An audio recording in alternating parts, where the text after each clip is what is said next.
E diz assim: Saulo, respirando ainda ameaça e morte contra os discípulos do Senhor, dirigiu-se aos discípulos do Senhor, dirigiu-se ao sumo sacerdote e pediu-lhe carta para Damasco, para que as sinagogas, a fim de que se encontrasse algum daquelas seitas, que homem quer mulheres, os conduzisse presos a Jerusalém. Louvado seja Deus.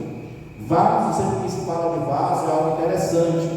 E Saulo, naquele momento, quando ele pega a carta do sacerdote para que ele pudesse prender uma seita que estava surgindo, que ele se sentiu ameaçado por aquele momento, estive pregando no Paraíso sábado passado, eu preguei em cima desta palavra, e dizendo assim que para eles era uma seita, só que para nós, a igreja do Senhor, ali era o início da igreja primitiva, aleluia. Ali começava uma nova era da igreja, uma igreja que seria, que marcaria a sua geração e que continua marcando a sua geração até nos nossos dias.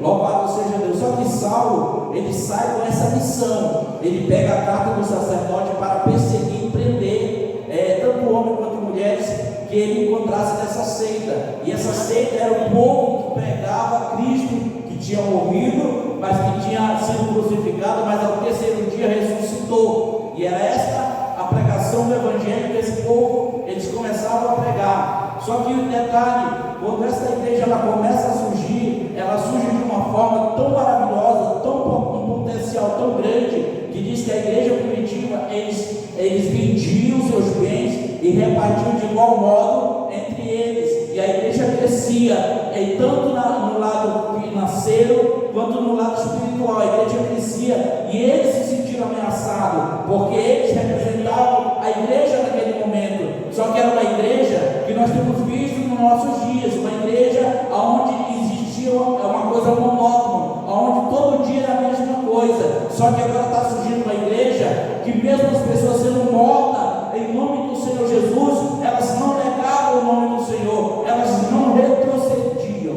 Louvado seja Deus. Só que agora Saulo tenta perseguir este povo. Só que Saulo, o que ele não sabe é que Deus tinha um projeto para a vida dele. Aí nesta viagem de Saulo para Damasco, para prender essas pessoas, ele, no meio da sua trajetória, e você ler no Atos dos Apóstolos capítulo 9, você vai ver versículo a seguinte, onde eu li agora há pouco, ele vê um clarão, e nesse clarão ele cai com o rosto em terra, e ele ouve a voz que diz: Saulo, Saulo, por que me persegue? E ele vai dizer assim: quem és tu, Senhor? Ele disse: eu sou Jesus dos crentes, a quem tu tem perseguido. Duro será para ti recalcitrar os aguilhões. Louvado seja Deus. E quando Saulo ele levanta dali, os seus companheiros, eles veem o clarão, mas eles não ouvem a voz de Jesus falando com Saulo. Somente Saulo ouve a voz. Só que quando ele ouve a voz do Senhor, ele se pergunta: Senhor, o que é que eu tenho que fazer a partir de agora? E detalhe, quando ele cai com o rosto em terra, o texto vai narrar, dizer que Saulo, ele é acometido de uma cegueira, nasce umas escamas nos seus olhos, e Saulo fica cego, ele não consegue enxergar de forma alguma. Só que quando o Senhor ele lhe dá a orientação para onde ele teria que ir, um dos seus companheiros pega no braço de Saulo e sai guiando, aleluia, o destino a qual o Senhor Jesus falou que ele teria que ir. Louvado seja Deus. E quando ele chega lá na casa de Simão, ele fica ali orando, e o texto vai dizer que durante 3 dias Simão não come e não bebe líquido algum, orando ao Senhor. E ele começa a orar. Veja, irmão, como é a trajetória de alguém que está perseguindo o povo de Deus e tem um encontro com Deus. Agora a sua trajetória é diferente. Ele esqueceu a carta que ele tinha, e a partir de ali ele começa a fazer algo diferente da sua vida. Só que detalhe, quando Saulo está lá orando durante esses 3 dias, já findando os 3 dias que Saulo está orando, o anjo do Senhor aparece para o profeta Ananias e diz: Ananias, vai lá na rua chamada direita, na casa de Simão, portador de couro, e lá tem um homem por nome de Saulo, na cidade de Tarso, e ele já tem uma visão que tu vai chegar lá e vai orar por ele. Louvado seja Deus. Ananias diz: muito tenho visto falar deste homem, ele tem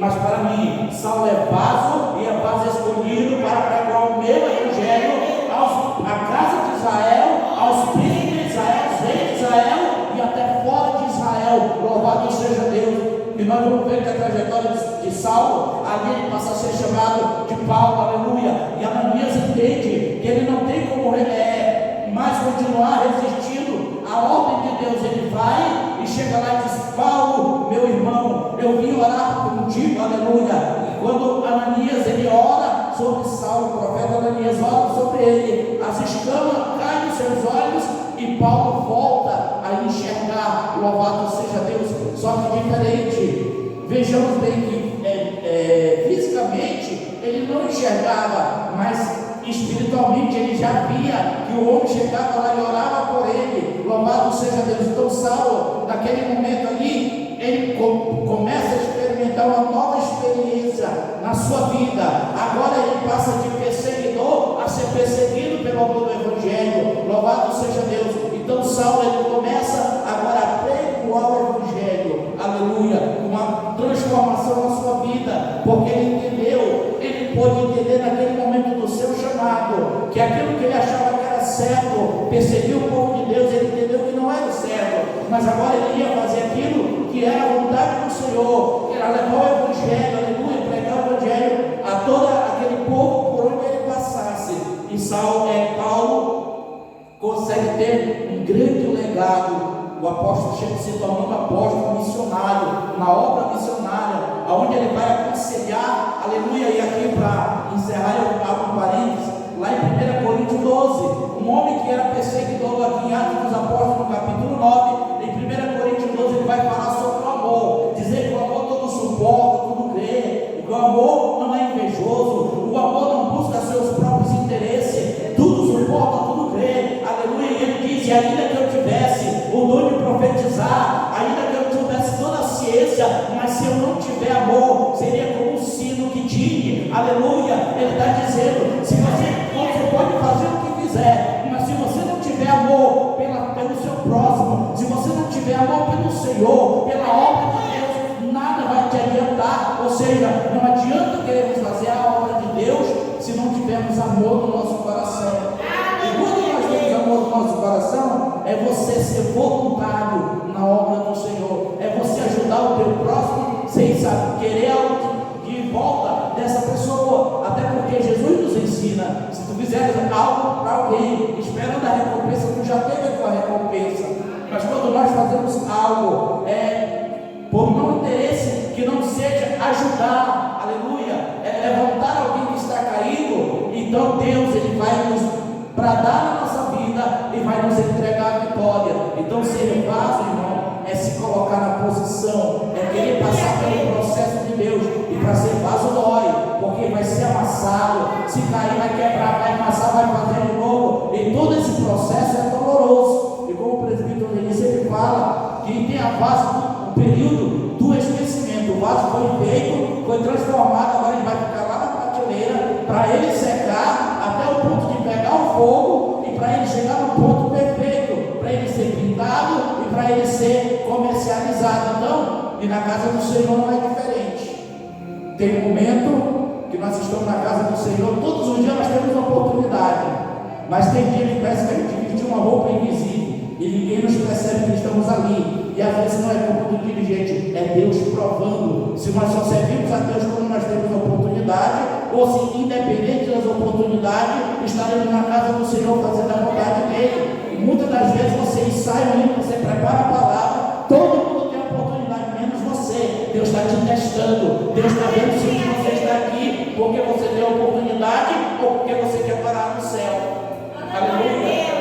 Louvado seja Deus. Então que Cristo e Jesus nos abençoe nesta noite e obrigado pela oportunidade. Aleluia a Deus. Glória a Deus. Irmãos,